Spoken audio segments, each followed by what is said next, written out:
Good evening, everyone, and welcome to another meeting of the Inkster City Council. This is a special meeting. This is a special meeting for tonight, July the 22nd. Our time is 6 p.m. Before roll call, please, Reverend Williams, if you can give us a prayer for tonight's meeting. Let us pray. We'll do it now. Let us pray. Father God, we come right now no other way but leaning on your everlasting love. Realize, Father, that we realize, Father, that you have a lot of love for Inkster. We just ask that you keep binding us together with love, unity, and strength as we move forward. In the name of Jesus, we pray. Amen. Amen. Pledge of allegiance, please, Troy.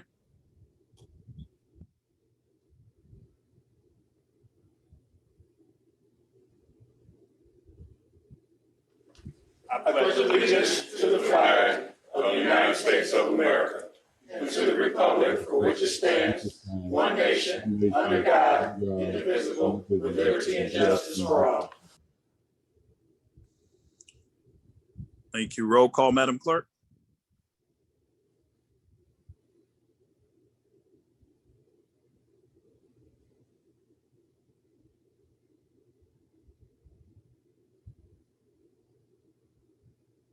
Roll call, please, Madam Clerk.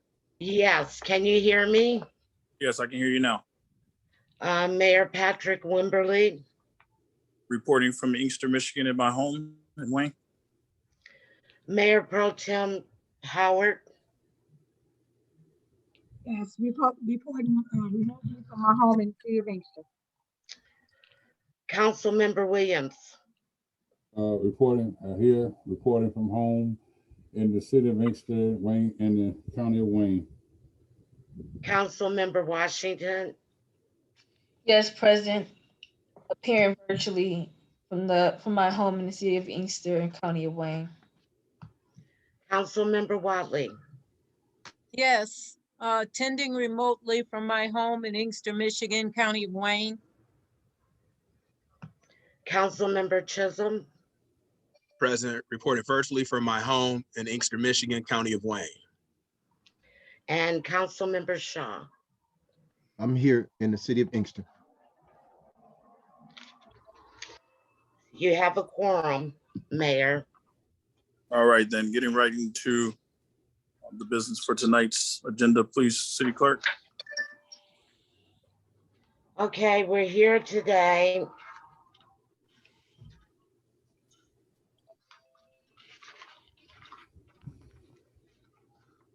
Give me 1 second, please. Apologize.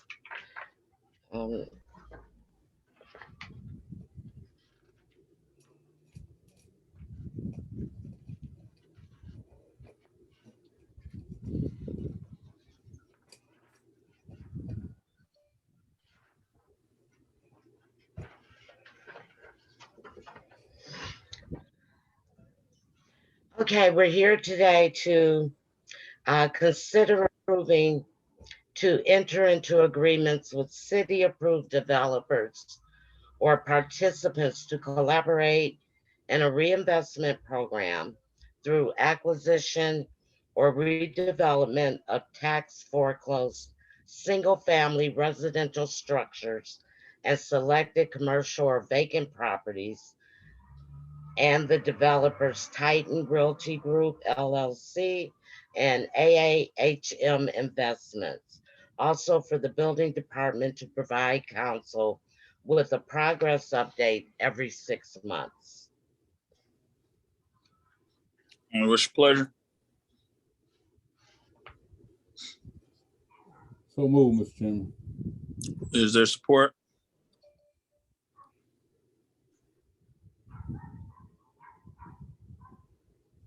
Support for discussion. All right, then. And before we get off, and thank you, Councilman Chisholm, and before we get off into discussion, Attorney Jones, could you please just chime in a little bit as it relates to just the overall NSP program and what we discovered? And then we can move into Mrs. Jennings, please. Sure. Also present on the line is Harry Kalogerakis from our office. We reviewed the RFQ that was, I think, originally issued 2018, where the city approved a certain number of investors to participate in what the Inkster now calls the NSP program, right of first refusal from the county.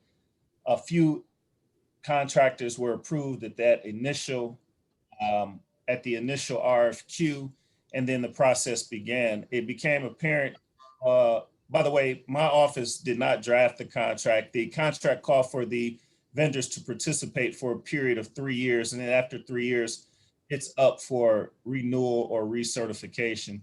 But apparently there were at least 2 occasions, I believe in 2019 and 18, where additional vendors were added and a new RFQ did not issue, but it's my understanding that the previous administration accepted the new vendors as long as they qualified with regard to the same terms and conditions as the original request for quote.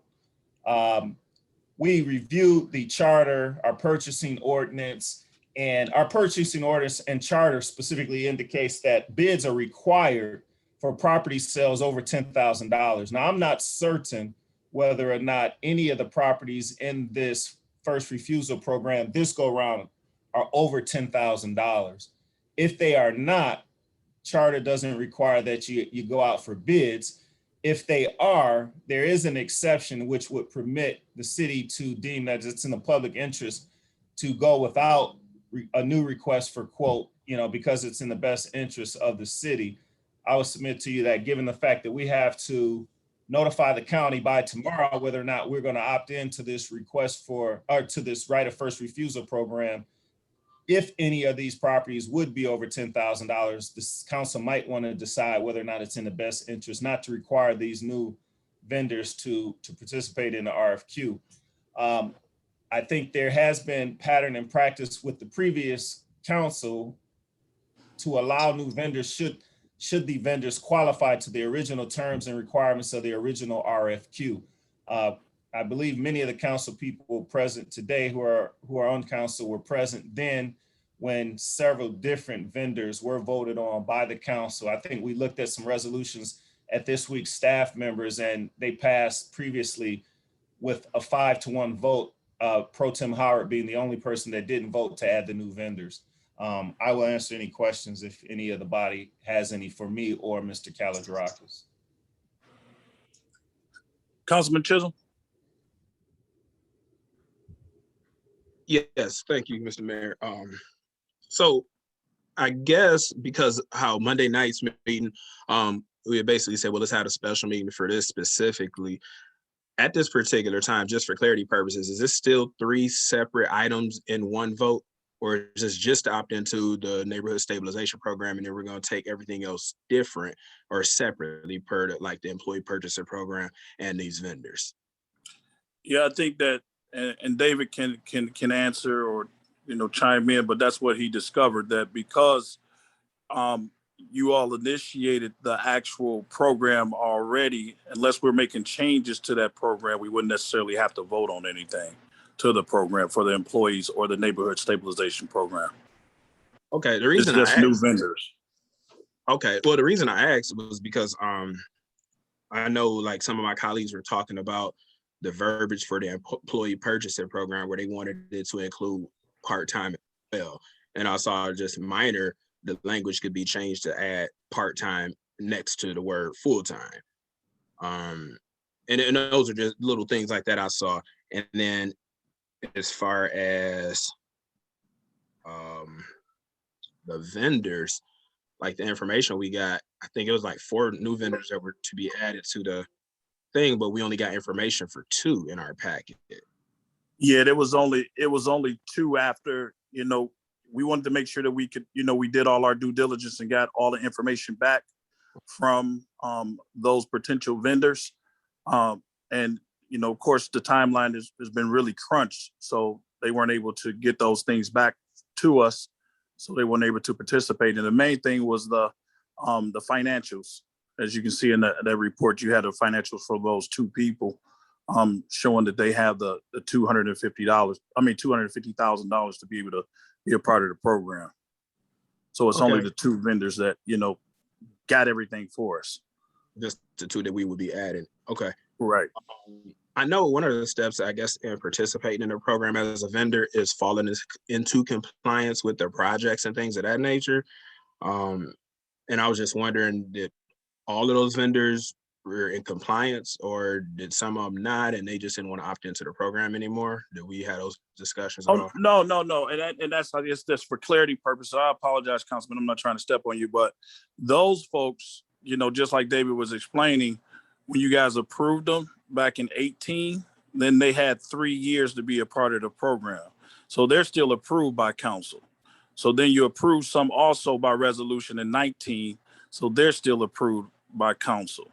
So what we're doing right now is we're, you know, looking to add 2 additional vendors to the actual list that, you know, that called us and basically, you know, asked us how they could buy property from us.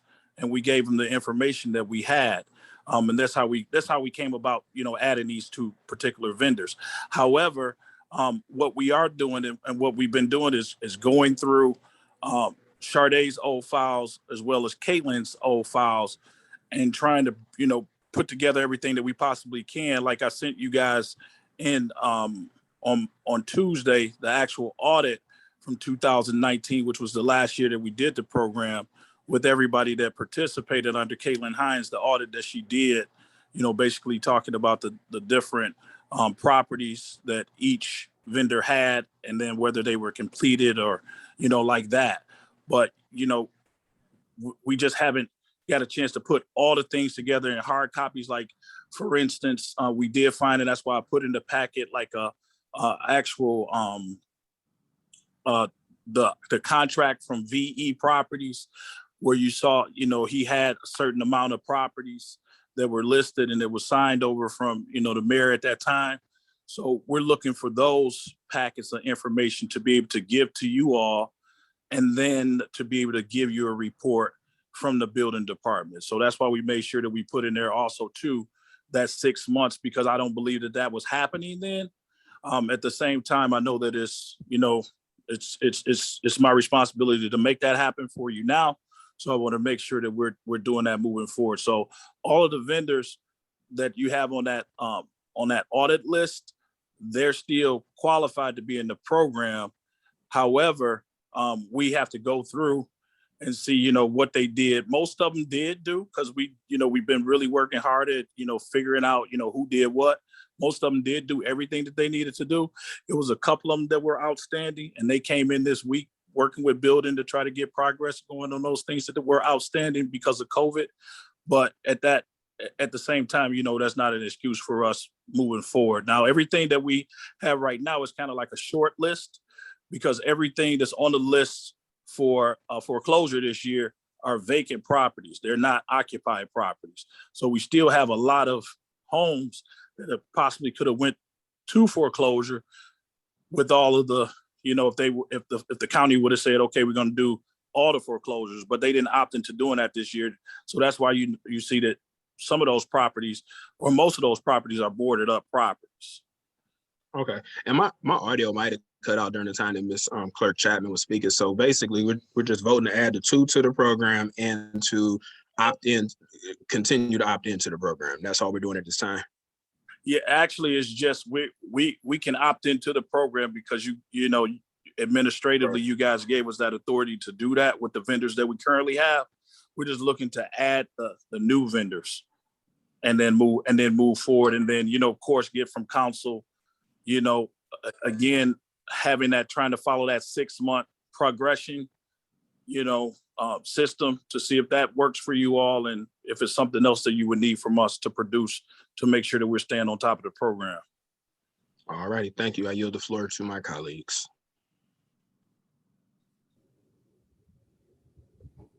So my motion can still stand, Mr. Chairman? Yes, sir. Okay. All right. Any other questions? Mr. Chair, I have a question. Yes, go ahead, Mel. David just said anything that's over $10,000, we have a right to not put them in this list. Well, you know, I don't, you know, I heard what David said per charter, but I think it's something that, we need to look at, because again, you've done it over the years for the project, the NSP project. You got properties on the list that's $10,500 or $11,000, as it relates to the taxes and all of that stuff. So, I don't know how we would do that, David, but at the same time, I think that we would follow what past practice was, because you guys never did that. Well, I mean, if we don't know if it was right or wrong when we did it. So if this is coming up now, then this may be something, because here's what I'm looking at. I'm seeing some properties on this list. One of them, is the mid-minimum price. Is that what they owe in taxes? Right. So the Okay. the minimum bid would be it, and then they give you the fair market value price. Okay, so now, is some on here, 28,000, one property is $107,000. I don't think that we should buy those. I'm like, We're not buying, just for point of clarification, the city's not buying anything. So the city's not responsible for purchasing anything okay, from. well, I take that phrase back, buying. But if we Yeah. sign this first right of refusal, I think we should take some of those properties off that's over $10,000, because at the end of the day, if we go into this with the whole list that the county gave us, that means we're accepting everything that's on this list. Now, Well, that's not entirely true. So, basically, what it is that we have to produce the monies and give to the county by the 30th. And if we don't, then, everything goes back to the county. So we would be telling the county tomorrow that we're opting into the program, and this is what we're looking at doing and how we're looking at executing it. And then we have until the 30th to execute it. So the city's not responsible for any monies. The city's actually going to gain monies, because for every property that we sell, it's $1,000 fee that we will assess to that. And our city realtor is actually working with us, and then they will handle all of the closing costs and things of that nature. And okay, those things will be added that way. okay, so And that's Mr. my Chairman? other, okay, but so, what you're telling me is, because see, here's the thing, what happened before. We still had property that no one wanted. So I thought. Yeah, so that'll go back to the county. So will it go back to the county, or will we have it? Because No, on yeah, this list- that'll go back to the county, just like you were saying. Like, for instance, it's a property that's like $30,000 market value, but the actual minimum is 28,000. Our developers they've been calling me, they've been talking to me about the list. Our employees, it's employees that, want to buy property from the list for, them being first time home buyers in the city of Inkster. So that particular property, no one probably will want. So it'll go back to the county for the actual foreclosure property listing for the county for anybody to be able to buy. Okay, and my other question that I have, and now I'll yield to my colleagues. When we first introduced this program, we had Sade running the program, and I'm not necessarily for sure that she had an outside realtor, but my thing is, shouldn't the employees of the city of Inkster handle this versus an outside realtor handling this? Even though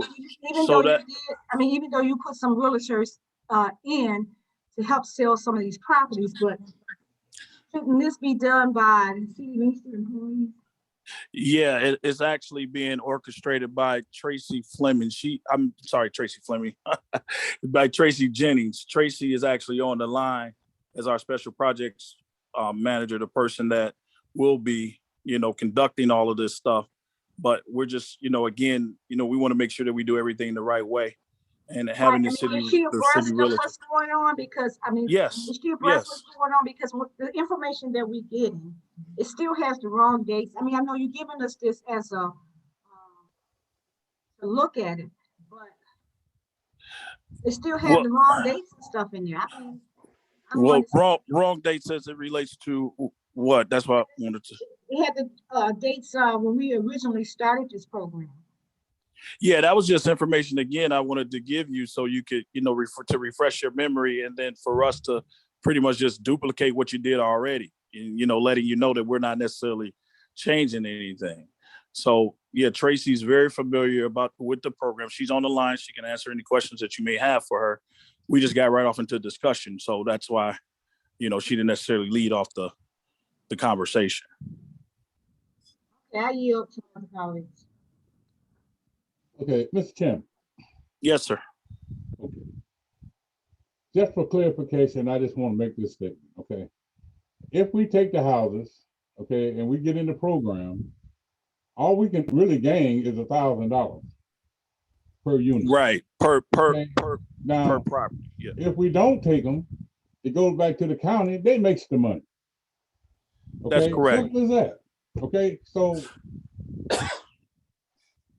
Well, on top of that, not only would the county actually is going to do whatever fees they're going to do and charge whatever they charge, then you would have, you know, outside influencers in your community that are buying properties, and we would hope that some of our developers that, you know, have been successful in the program, you know, are successful in the auctioning of these particular parcels during that time. You know, right now, working with us at the city and having, you know, pretty much like these measures in place to say, okay, you have to do this to the particular property. You have to list the property for, you know, we want to have homeowners in the properties. If we don't have homeowners, then you got to come back to the city and, you know, actually if you can rent the property, you know, so we will have more control working with the NSP program versus letting the properties go back to the county. Plus you're going to gain some revenue. that's 100% true. Yeah, it's actually a good program. I mean, you know, and this is actually the perfect time to do it just because the listing is not as large as it's going to possibly be next year.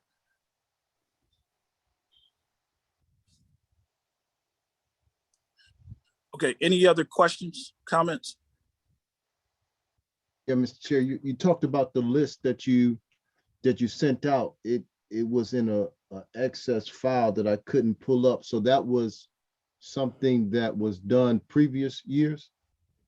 So the Excel spreadsheet that you're talking about, and you should have it, if you don't have Excel on your computer, you know, we'll definitely make sure that we print it off for you because we still want to give you a report of what, you know, everything that has been done in the past, working with the vendors that's here now currently. So that listing that you have is basically an audit that was done for the, you know, the last year that we were in the program from our the manager at the time of the project, which was Caitlin Hines.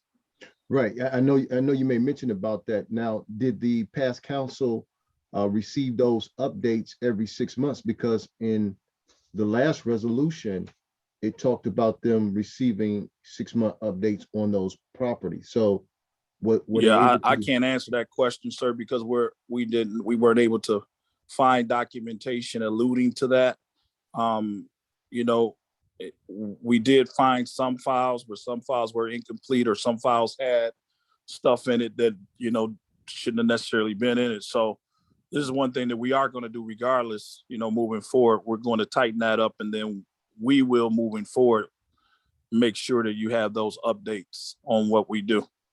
And then also with the renting of the property as well, you know, having the developers make mention that they or get city approval for them to be able to rent out those properties. Right. Yeah. I know it was done in the past. I saw some emails going back and forth between Sade Fleming as it relates to, you know, being able to, you know, vendors being able to having a hard time selling property. But right now, I think is the perfect time, you know, just because of the market right now is really hot in the city of Inkster to get and create new homeowners.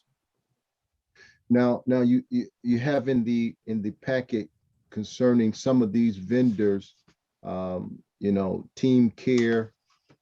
Now, is this a list of properties that or vendors that are actually working in the city now, and they are up to date with past taxes and? Correct. And pretty much I can say that with the past folks, for the most part, that we're looking at right now. We're still now understand this, that, you know, the developers know about the first right of refusal program. So they've been calling us. So those that have been calling us, we've been talking directly to them. If it's something that they have outstanding, we're talking to them and making sure that they get those things handled. However, you know, we haven't been able to vet everybody as of yet, but we're definitely working to do that if they want to be a part of the program moving forward. But this program is going to move pretty quickly as it relates to who's going to participate this year.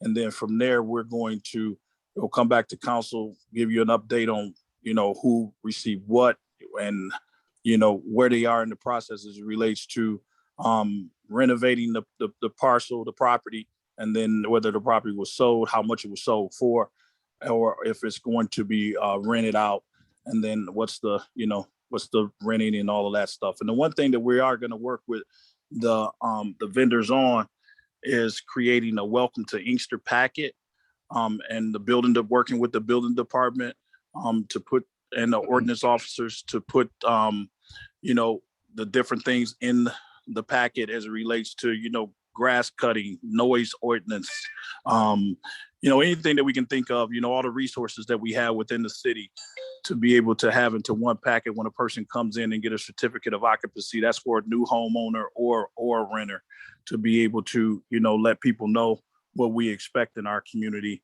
as it relates to, you know, a welcome packet.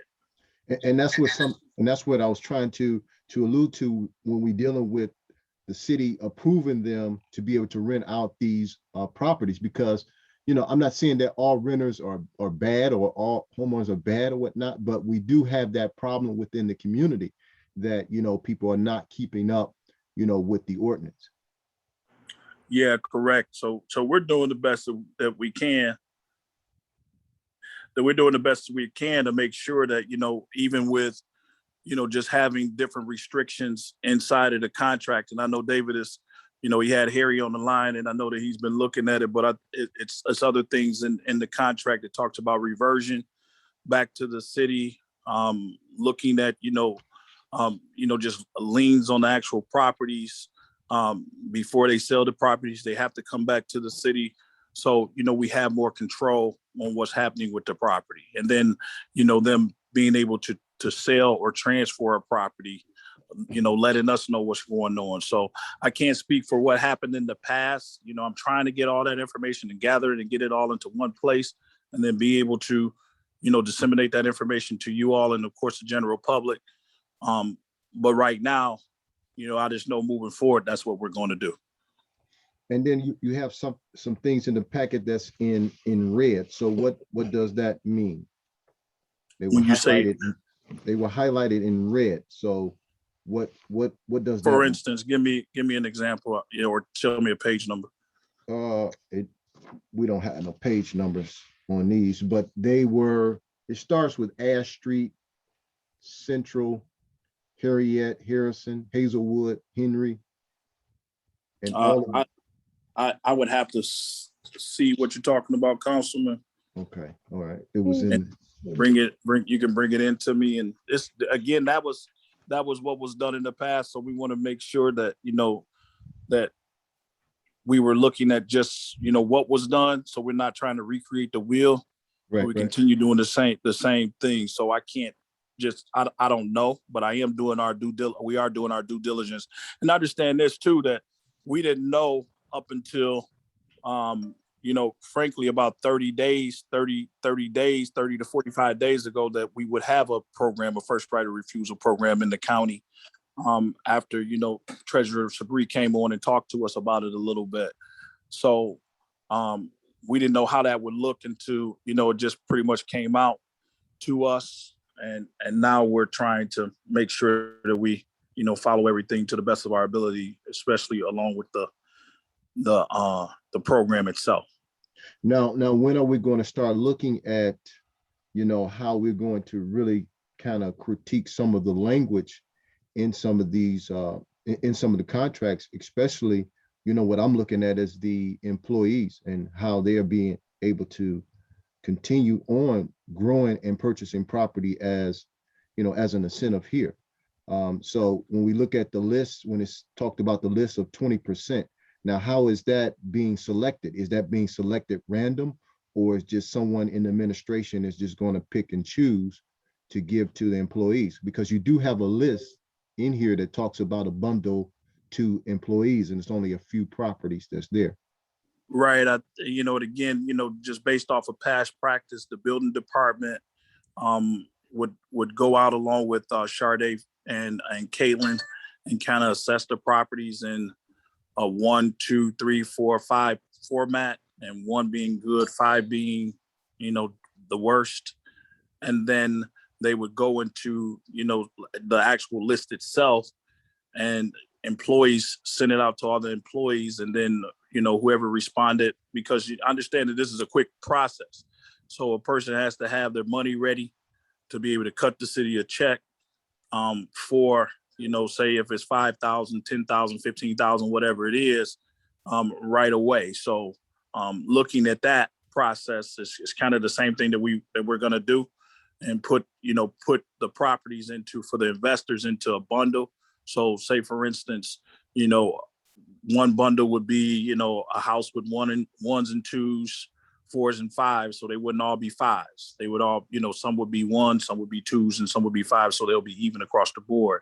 And then as it relates to the employees, the employees are actually going to get the first right to be able to look at the list, which this list is public information. It's been on the county website for a few weeks now, for them to say, hey, this is the property that I would like to have, and then we go from there. Yeah, and then also with, I yield back. I don't know if somebody else is. Mr. Mayor. Go ahead, I Councilman got a Williams. question. Okay, do the employees who want to purchase these houses, do they have to go through the contractors that we have? Well, I know Are they just outright buy it, or either do they have to go through these contractors that we got to list? Well, I think it can work both ways.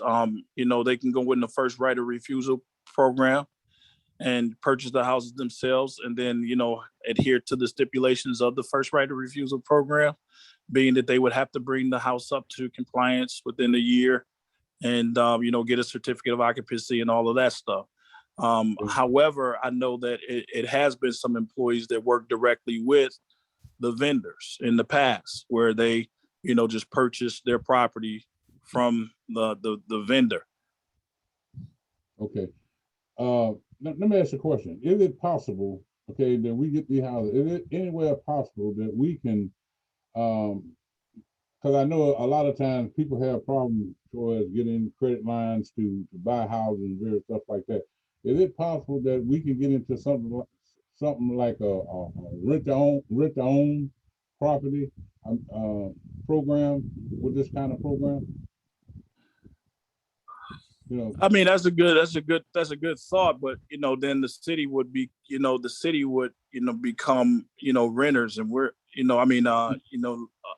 landlords, and we're not looking to do that. But I think that, working with the vendors, now then you got it. Now you're on target. That's what I'm talking about. If the vendors can work with people and let it become the right homeowners and stuff. I know the city can't do it, but I'm saying that the contractors can. Yeah, for sure. Yeah, so we're trying to, to the best of our ability, again, having the short notice of, the program even going this year. Last year, because of COVID, the program, they didn't even do the foreclosure program. And this year they opted into doing vacants only. So, when we got the notice that it was going to happen, we wanted to be able to at least gather what we could, not saying that we're going to take everything, because that vendor may say, hey, Wimberly, I can't do everything. An employee may say, hey, I don't want to take that, because I can't get that up and running and operational. We understand that. So we haven't been able to add those other layers that we want to add to it, because we do want to have more community participation, especially with local investors and local folks that don't necessarily have 250,000, but they may have 50,000, so we have different layers to it. So this again, I want the public, the general public to know as well, is that, you know, we're just piggybacking off of what was already done, and we're going to move forward, because what we don't want to do is lose control of more property within our city, because this is an opportunity for us to gain control of property within our city, working with the investors, working with the employees, to be able to then in turn create a stream of revenue for the city, and then have, you know, just a clause in there as it relates to a reverter clause if they don't do what they're supposed to do. But I'm looking to add those things going forward, moving into next year, because from my understanding, talking with the treasurer, that, you know, this list this time around was 70 foreclosures. It's going to look upwards to possibly 300 foreclosures, because we haven't done a full foreclosure within the last 2 years. So we want to be geared up and ready for that, and then have different levels of engagement. So where you would have, you know, local investors being able to be involved, and, you know, it's not, the threshold is not 250,000, it's 50,000 or 100,000. And then working with, you know, major developers as it relates to, you know, being able to mentor new Yeah. developers within our community, and then open that employee thing up a little bit bigger, and to first time home buyers. We want to open it up to first time home buyers to come into the city of Inkster and purchase property from the list right away. So Right. That's what I'm this talking is just about. the first step in the conversation. I know that is a lot of, just being unclear on what's, happened in the past and what's going to happen now, but we want to take what's been good with the past. And I think it's a really good program to be able to add on to that and then to carry it on. Now, one more question, then I'm through. There was an issue last time we talked about this, okay? It came out, I think Councilman Shaw brought it out about a council person being part employee and buying it. Then I think, if I'm not right, Councilman Chisholm said it's a conflict of interest. Okay, now I looked into that. Okay, as long as he didn't either vote for it, okay, and he's a part-time employee, he should have the right to buy it if he wanted to. I'm just saying, because I want to bring that back, but we need to clarify that. I think the attorney's on the line. I think the attorney's on the line. The attorney should be able to speak to that. Yeah, I'm sorry, we don't Councilman, vote I didn't for it. mean to step on you. I think Councilman, I'm sorry, I didn't mean to step on you, but I think the attorney should at least answer that or talk to I got that. no problem with it. That's what I think should answer. Mr. Mayor, I can hear you very clear, but I couldn't necessarily hear Member Williams. What was his question? What he did was he made a comment as it related to Councilman Shaw's inquiry about, being a part-time employee for the city of Inkster, and how, we could, as elected officials, be able to participate in the program. So I just we needed clarity on that, because I know that you had mentioned it to me the other day. With regard to elected officials being part of the program? Yeah, That's the question. because they listed as part-time employees, so we just need a clarification on it. Well, we It can do wasn't further. clarified at the last meeting. Yeah, I think it was excluded, and perhaps it was excluded initially because of the appearance of impropriety. The council are the ones that are voting and basically have the keys to the kingdom with regard to which contractors are involved in the program. There may be some mechanisms to set it up where elected officials can participate in the program that wouldn't have the same appearance of impropriety. Basically the law indicates where there's an appearance of impropriety for elected officials, where they're involved or vote on matters that they may be personally involved, they should abstain and not participate. So I think the previous administration probably left elected officials out for that reason, but we can certainly do some research to see if there are ways that perhaps elected officials could be involved that wouldn't create the same appearance of impropriety. And/or there's also the possibility that if an elected official participates in the program, when that matter comes up, they abstain from that particular vote. There are ways that can be addressed, and we can explore those in the future. Yeah, that's what the legal part I got is indicated, as long as they abstain from voting, there's no conflict. And Mr. Chair, Right. Mr. Chair, Go ahead. And I you just wanted to get a clarification, that's all. We don't have to drag it. and also if we can look into, for future reference of more women, minority businesses that can, be a part of, these contractors, so that we can really kind of keep, it all in the gates of the city of Inkster. I know we want to put it out there for other vendors, but, if we can really, tighten it up to where we have, it was in the, in the city's gates. Yeah, I think, just, I think you make a good point. At the same time, we want to don't want to open ourselves up for anything that would look like we're, closing ourselves off. However, I think the way to do that is look at, businesses and the realtors that's in the community and investors that's in the community that live and work within the community, and adding that line to that. That's very important to me. Again, without knowing exactly what was going to happen with the program this year, we didn't, make it a priority to get in and dig in and add all those different things to it.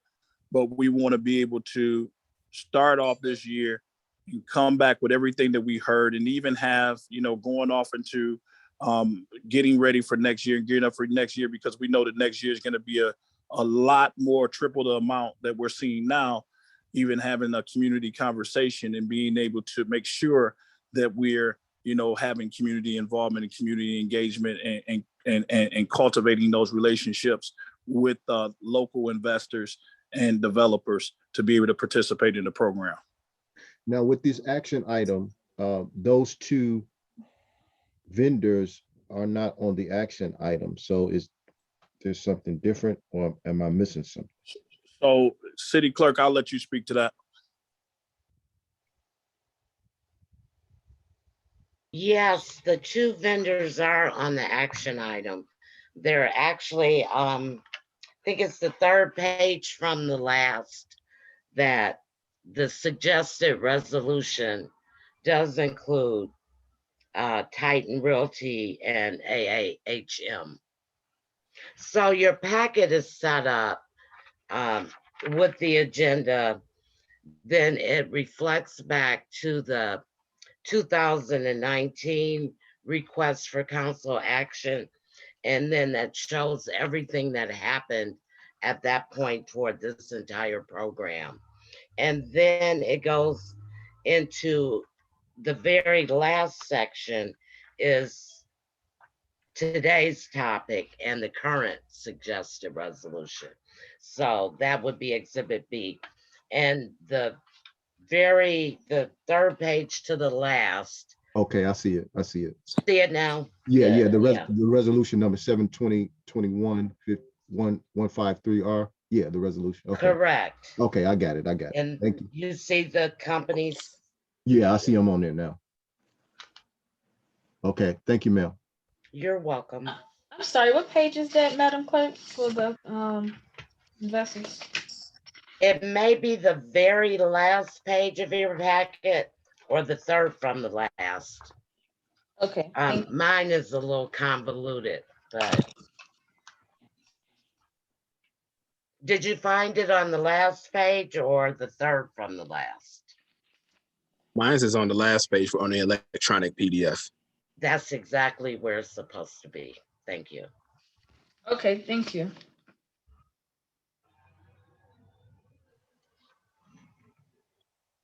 Call for the question, Mr. Chairman. Mr. Mayor, before you continue, I have a question. Please, Councilwoman Wiley.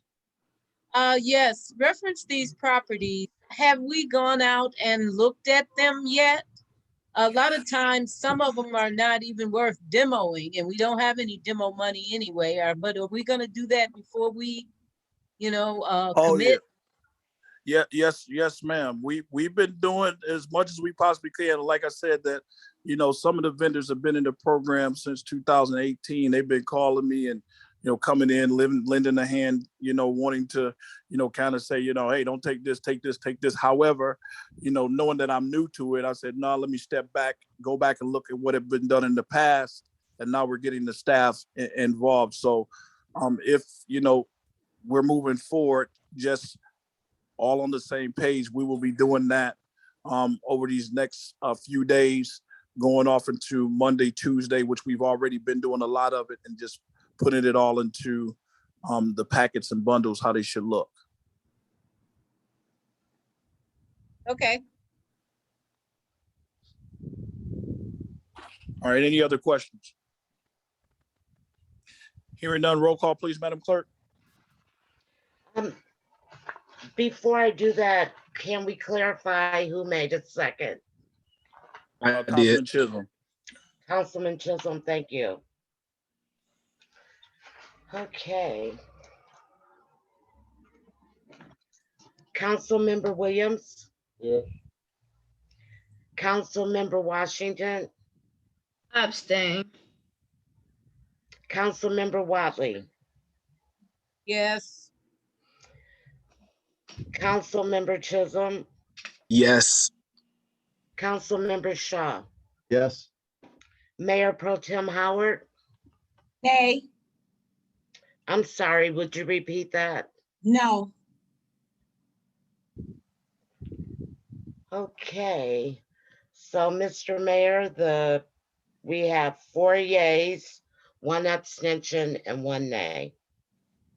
All right, motion carries. Moving us off into public participation, I believe it is. Yes. All right. Councilman Chiz. For your public participation, the audience has 1 minute to address this body. Please use the raise hand feature if you have joined us by Zoom. And if you joined us by telephone, please press *9 to raise your hand.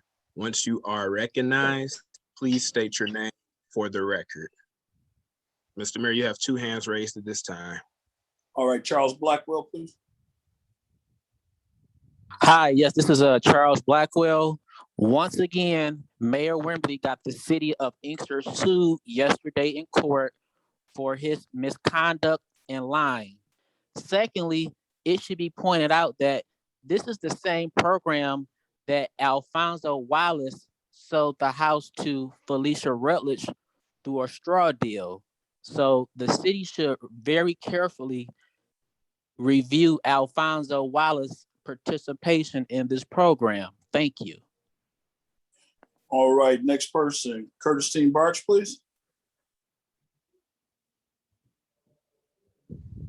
I don't know if she joined by audio. I don't have an option to unmute her. I see that, Steve. I'm sorry, Councilman Chisholm. So, Ms. Barge, if you've joined us by telephone, I try to identify somewhere on your screen. I'm sorry, if you joined us by Zoom, try to identify somewhere on your screen where it gives you an option to join by audio. Or if you can, please dial in by telephone so you can be recognized. Okay, we'll come back to her. Let's go to 4300.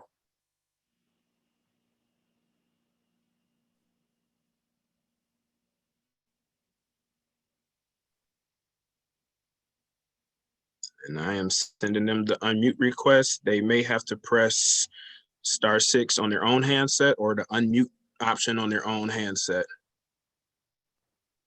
430. Good evening. Is that 3040?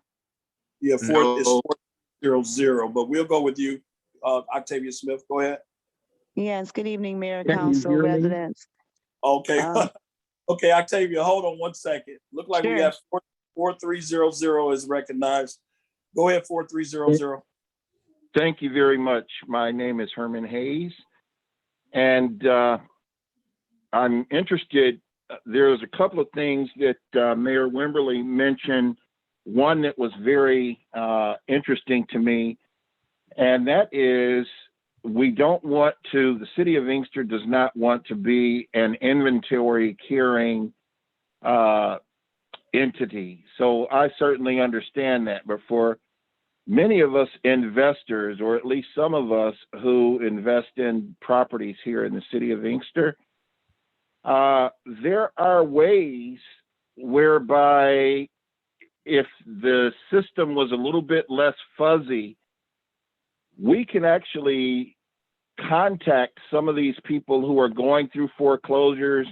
It's a very unfortunate thing. It's a scary thing. And sometimes it actually paralyzes people.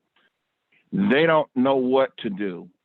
But many of us are aware enough to know that we can put together packages whereby we can take over either their mortgage, a combination of their mortgage and their back taxes, and then get them make a proposal to those particular homeowners that are losing their properties, and make it a win-win-win situation for everyone. The taxes, the properties, obviously the investor would be able to look at the property before they go that far.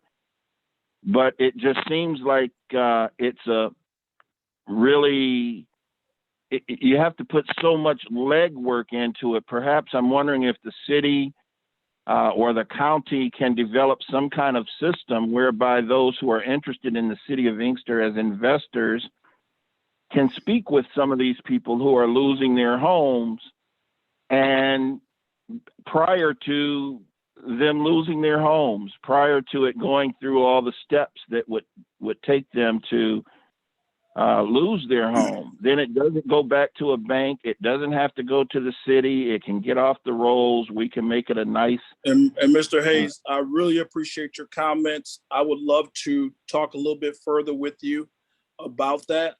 So if you would, City of Inkster's website has all of my information on there to contact me, and let's get into the office and speak on that. And let me say this right off, that we are working with the county and working with a number of nonprofits to keep people in their homes.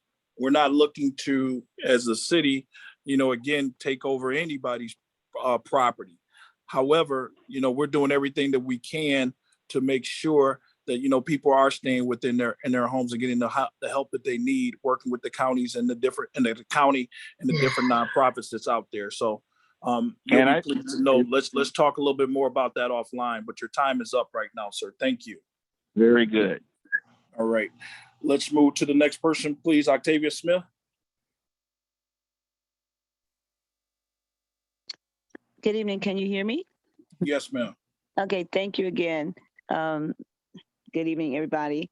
I just had a couple of questions. Well, one question. Is it just for homes, or is it homes and land? And the other item I was wondering, is there going to be some type of lottery system for the employees or elected officials, just in case more than one person are interested in a property? Will there be a lottery system for the employees and elected officials? That's all I have.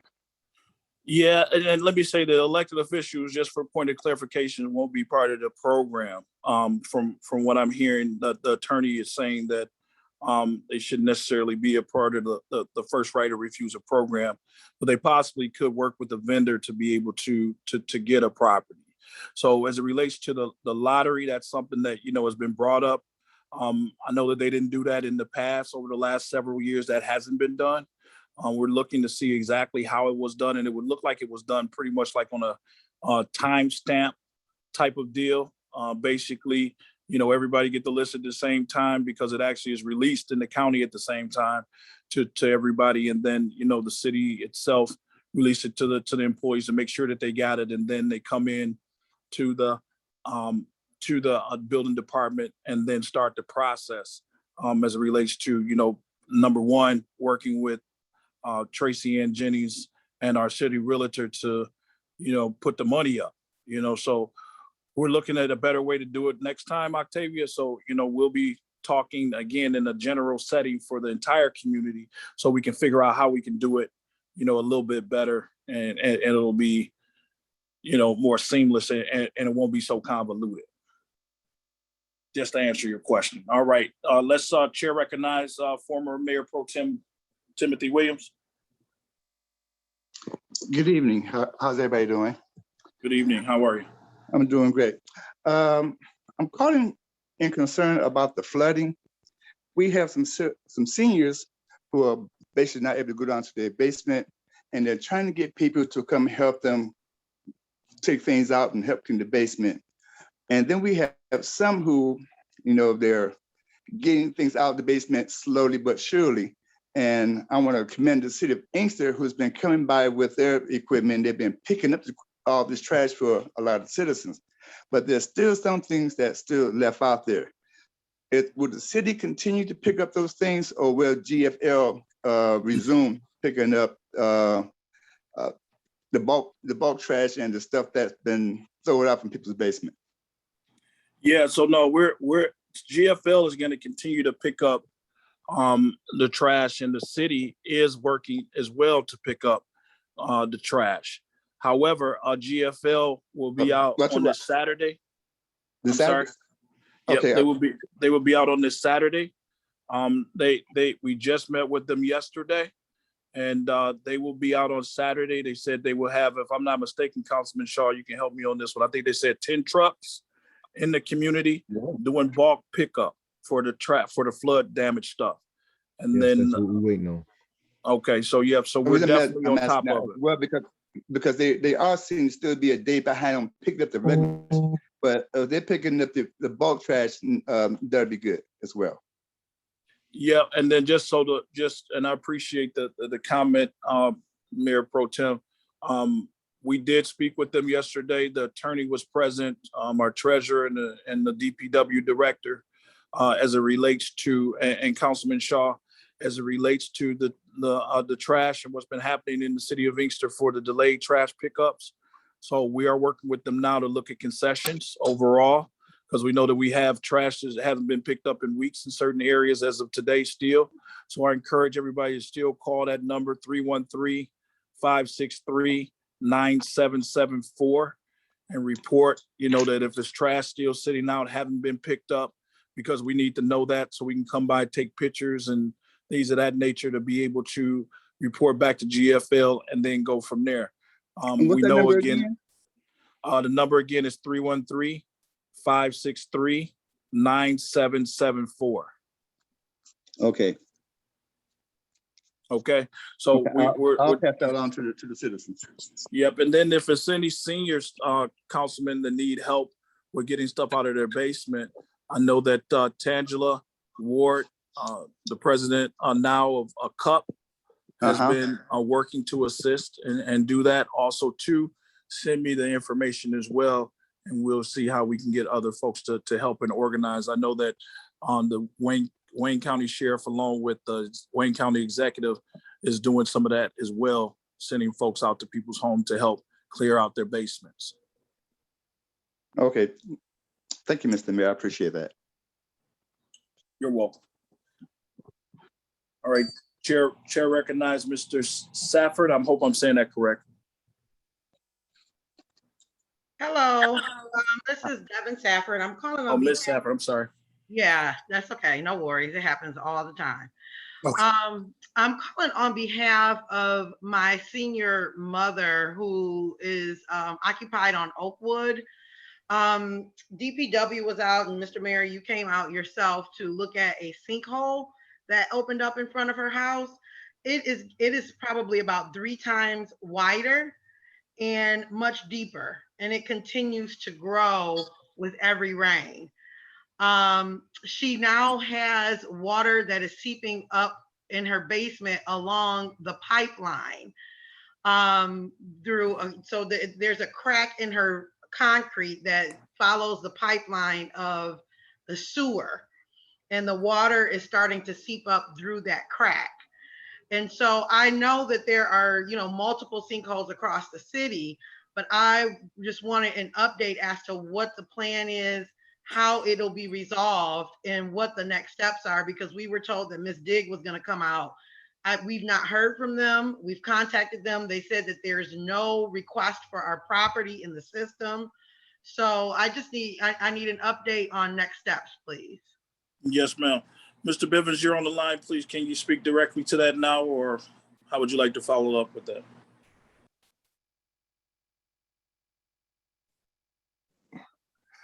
Good evening, Mayor and Councilman Orders. Mr. Mayor, if the young lady can hear me, please call me at 313-563-9774, and I could talk to you further about that situation. No, over there. Mr. Bivens, Mr. Bivens, give her your direct number. Oh, okay, 313-701-5359. You can call me now. Devin, did you get that? Let's take her back off mute, Steve. Devin, did you get that number? Yes, I did. Thank you so very much. I just want to make sure I have it correct. 701-5359. Yeah, you can call me now. Okay, thank you, Mr. Bivens. All right. And thank you, Mr. Mayor and City Council. Yeah, Mr. You're Chair, welcome. I spoke with her mother on yesterday because I've been passing that area for some time. And she also stated that she's getting some mud up in her basement as well. So Yeah, we definitely, I know, and that's what she said. I was out there. I was on the scene with that, and yeah, she said that. it was a hazard then. So I'm curious on what's the next steps as well. So we'll be following up right after this meeting. All right, Chair recognizes Kimberly Faison.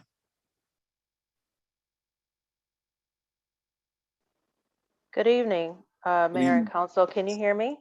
Yes. All right. I'm really glad to hear this topic being raised. It is really important for us to build our organizational capacity and systems to do this kind of programming. It just means that we will have more local control of vacant properties and foreclosures so that we can reduce blight and return homes back to productive reuse. It increases the opportunity to create home ownership and just make sure that we have some level of stewardship through responsible rentals with working with landlords. It is a heavy lift and it does require public, nonprofit, and private partnerships. It is really important that we have professional realtors working with staff, and I'm glad to hear that that's the case because the details are really important to have these transactions done by a real estate professional. It can be done by staff, but it does help tremendously to have professional real estate agents involved in the process. I'm really glad to hear that investors are wanting to create programming. I just want to make sure, though, that we do sufficient and regular community engagement and staff presentations so that we have the most equitable outcomes possible for our neighborhoods. So I just want to encourage that we continue on this path and keep building out our programming and all the partnerships that it takes, and also pursue grant opportunities by public funding as well as philanthropic dollars to make this as successful as possible. And the last thing I want to say is it's very likely that next year we are going to have a wave of foreclosed properties. A lot of those processes were held back due to COVID, but now that foreclosures, we can anticipate foreclosures will not be, they're going to increase significantly next year. So our capacity to respond accordingly is really important to put in place this year. Thank you. Thank you, Ms. Faison.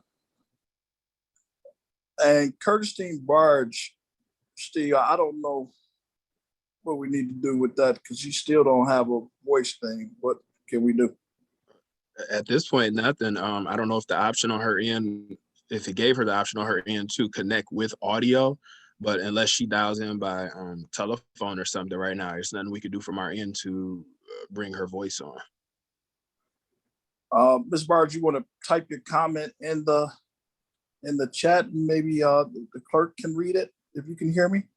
Let's move on to Juan Bradford. Hello, can you hear me? Yes, sir. First of all, I'd like to say happy Thursday to all. Good evening. Good evening, Mayor, Council. I also want to just thank our department heads as a whole, our fire, our police and department, DPW, under great leadership of those who are under leadership. You guys make us as citizens shine. And I thank you for all the hard work that you guys do. It's good to hear positive rather than negative. All the hard work you guys do, it does not go unseen. We thank you as citizens for what you're doing, all of you. I know it had to cost you guys family time and everything else, but thank you. The city of Inkster is a great city to stay in. I tell you what, some of the other cities with the flooding and things, we've suffered somewhat less than what some other cities have gone through with the flooding, not once, but twice. And I thank God that we have such great leadership that could help us get through it all together. Also, I'm just wondering, what state are we in with the museum over on the Inkster High School lot? Is there any update that, Mayor, you can bring us in this quorum up with as far as what's going on with that? And that's all I have. Thank you so much, Mr. Bradford. Just so you know, we are working on a special meeting of the council and the community to do a public hearing and hear from the developer and have the community to be able to weigh in at that special meeting. We're looking at having it next Thursday. The time hasn't been solidified yet as it relates to 5 o'clock or 6 p.m. But our Madam Clerk is working on that right now with the council. The developer is ready to go. And the community, I know that folks have been asking me all the time as it relates to that. So we're going to see if we can have that done by next Thursday in a special meeting form. It will be posted very soon here. Thank you very much, sir. You're welcome, sir. Okay, look like Mrs. Barge is on at gmail.com. Let's. Yes. All right, perfect. Ms. Barge, we can hear you now. Can you hear me now? Yes, I can hear you. Okay. I have one question. Who is our city realtor? Mm-hmm. That's Stephanie Taylor and Peggy Bishop. Nothing's changed. As Okay. of Now, yet. secondly, you're saying that there's going to be no changes to the NSP program. At this particular time. Saying that it's going to stay as it was in the last administration? As it relates to the RFQ that was put out, yes, ma'am. When was the RSQ put out? Was there a new one put out? No, that's why we didn't make any changes to it. Okay, do you know what the end date is of the last contracts? Well, it's three years from what we're looking at now. That's what the attorney was explaining earlier. Yeah, so 3 years from as it relates to the development agreements and the actual RFQ agreements for the current and the current developers. That's part of it. But we can go back and change them. You know, of course, as the council, we can go back and add, change, and do all of those things that we need to add. So is it something that you're suggesting? I'm suggesting that they all be revetted. There are some that I know personally were not properly vetted to begin with. I know that there are a few that did not follow through with what was to be done with the properties. And I was just of the impression when I heard that NSP was going to reopen, that we were going to open with a clean slate and therefore be able to do it a new way so that we can know exactly what we have. I have asked for resolutions showing where some of the people came on. I was never able to receive them, not in this administration, but in the past. And I just think that there needs to be some things that are cleaned up before we go forward. I further, being an old LMBE person, would like to see local contractors on top. Because if you look at the list real closely, you'll see that the majority of the money, as far as the NSP vendors, ran right back out of town like it does with everything else. Yeah, we definitely are aware of that. And I appreciate you bringing that up know that those are two things that we are definitely working on moving forward. And I think that this year being, I want to say a light year, but, just not having so many properties on the list, it's a chance for us to clean those things up, to make sure that, we're vetting properly, make sure that we're reporting out to council properly, and then, make sure that we have community engagement to be able to look at, what the best practices are, and then bringing other realtors on. And I'm not saying that, that we have a sole source realtor. That's not it at all. We want to, anybody in the city of Inkster, we want to bring you aboard to be able to help us with the process. So let me make sure that I'm clear with that, so I totally hear exactly what you're saying. It was just, again, the timeline that we had, we didn't want to try to recreate the wheel without really spending time on it. Okay. Well, I mean, you have last call, so that, there's nothing more I can say to that. But as a longtime taxpayer and citizen who's very, very concerned with what goes on in Inkster, I do applaud your effort in bringing the program back, because it is a program that's vital to our community. And one more thing, is there any particular geographic area that the city is going to concentrate on first, or are we going to just grab every property on the county list? Yeah, no, we're definitely not doing that, because again, we want to make sure that we're able to complete them. We want to get them to the finish line. We don't want to take anything on that one of the council members said earlier as it relates to having to demo the property. We can't afford that. So we're going to make sure that as we're looking at the list, and again, because the list is smaller, we can attack it within a number, a couple of days. And we have been looking at it already and really working, again, with some of those vendors that have really been really, really good within the community to help us, kind of vet through that process. So. Well, and one more. I personally just do not see taking on properties for investors to buy to rent. If we're going to take on properties that are rental type properties, they might as well stay at the county level, and investors can buy them from the county. I see no gain for us. Yeah, we That's definitely all. need to talk more about that for sure. Yeah. Well, I thank you for the time. I appreciate the fact that the program is coming back to life. I just hope we can do it smoothly, seamlessly, so that when the properties come full, the big packages come next year, we'll be ready to do it. Yeah, I think we have a great opportunity to do that, working with all of you. I think so. Thank you very much for. You're welcome, ma'am. Chair recognized last number 2652. I'm going to send them the unmute request. And just so you know, Mr. Mayor, I did see Vesco M do a thumbs up. I think they were trying to raise their hand, but just give you a for the future. Thank you.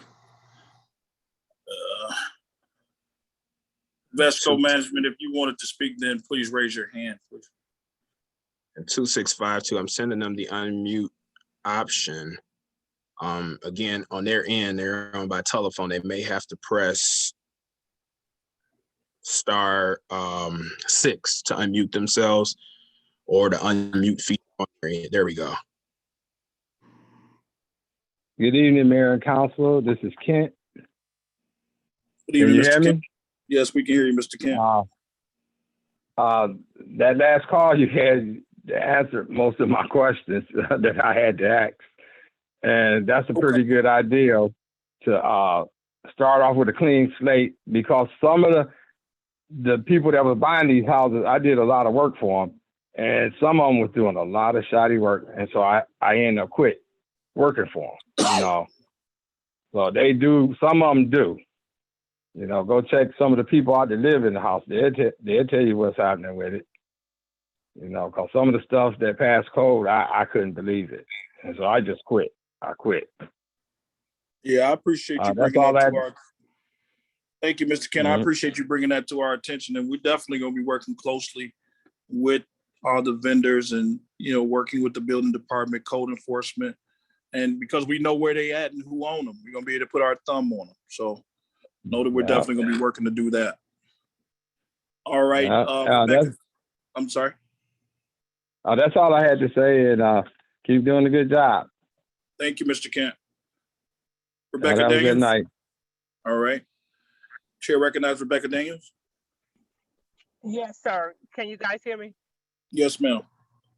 Good afternoon, everyone. Good I afternoon. too, Madam Curtis saying she actually took care of a lot of the questions I wanted to ask. But I did want to add that this NSP program is something vital that the city of Inkster needs. At the same time, it does have to be done properly and in order, because if it's not, it will not work. When we think about the neighborhood stabilization program, all we have to think about is what it's saying is stabilizing the community. And the way we stabilize the community is with homeowners. Renting should not be nowhere in this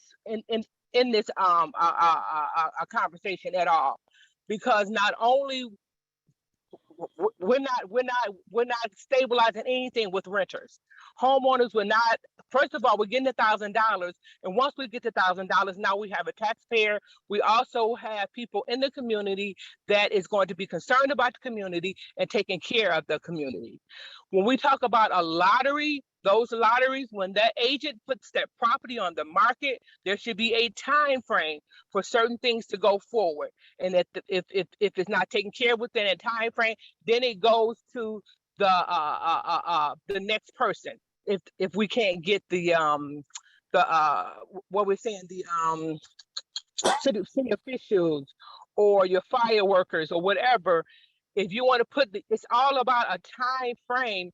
And if the property is not bought by those particular people that are interested in the property, then it goes to the public. And keep in mind that public should always be about home owners. We have to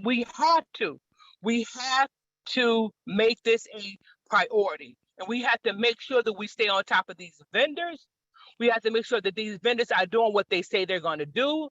And if we stay on top of this, like keeping up with them every I think you guys said 6 weeks or whatever, to make sure they're doing what they're supposed to do. We call it property management. They have to be doing what they're supposed to do. If they don't do it, they're fired. And to answer Madam Kim Howard's question with regard to any properties that are not bought by, I'm sorry, she got me saying bought, that are not accumulated by the city, it automatically goes back to Wayne County. So we don't have to worry about that. And I think that if we get the professionals in the department that they're supposed to be in, the city council won't have as many questions as they have. And this is why you have to go out and get those folk that specialize in that department.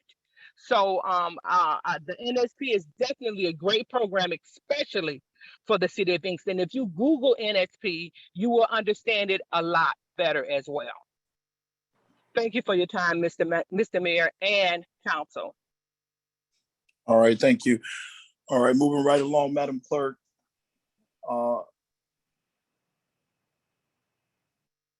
Council, Councilwoman Washington, you have anything for the group? No, not at this time. All right, thank you. Councilman Chisholm, do you have anything? Nothing at this time. All right, Councilman Shaw.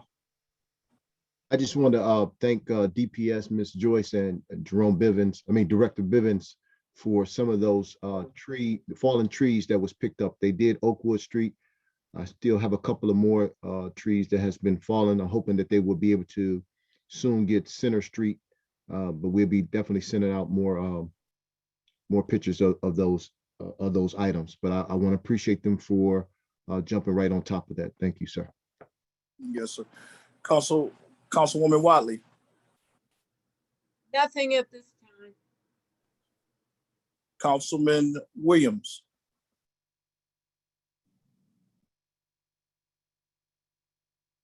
Councilman Williams? He is muted. Okay, I'm sorry. There you go. You unmuted now. Nothing, Mr. Mayor. All right, Mayor Pro Tem Howard. I have nothing at this time, Mayor. All right, thank you. And then just lastly, just remember, for everybody that's on the line, please pass along the information, FEMA.gov, FEMA.gov. For those people that are, of course, the whole city of Inkster was affected by the flood and the continuous rains and the damage that has been taking place just all around in this area.